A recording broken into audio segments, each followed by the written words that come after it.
Magandang umaga po sa ating lahat, kay Mayor Vico Soto, kay Congressman Roman Romulo, sa ating mga elected officials, councilors, Simon Tandaw, Councilor Andrew Leon, Councilor Bota, Santos is here as well, our guest from the National Museum, and the other distinguished ladies and gentlemen that are here this morning sa pumapagpalang umaga.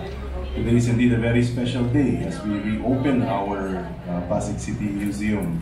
This museum is a gift from the local government of Pasig to the people, not only the people of Pasig, but I guess to the entire the entire Philippines. And hopefully, we will be able to share our rich history, our rich culture with even tourists from outside the country.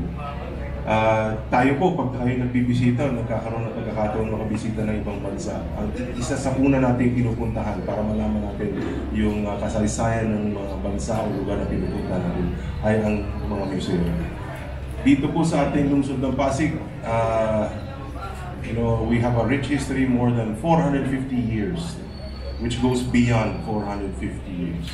And it is high time that as we try to push, our society to have a deeper sense of ownership of our city, to have a deeper sense of longing and loving for the country we love.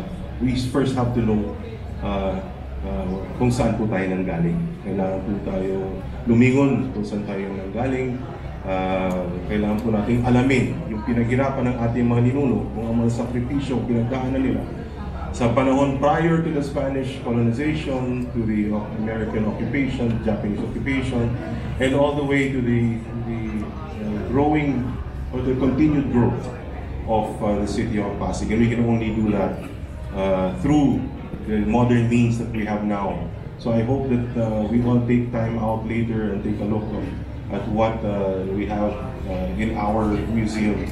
Something that the children of the city of Pasig can come and see, para nga mas lalo lang mahalin ang ating bayan. Something that we can invite other neighboring cities and towns to see and visit also, para maintindihan din nila kung ano yung mga pagbabagong tinutulak natin dito sa lungsod ng Pasig at ano yung pinakapundasyon ng mga pagbabagong ito. At higit sa lahat, maintindihan din ng ating mga kababayan kung bakit tayo naniniwala bilang mga Pasigenyo na maliwanag ang ating kinabukasan bilang isang lipunan. Muli po, good morning and congratulations to the City of Pasig.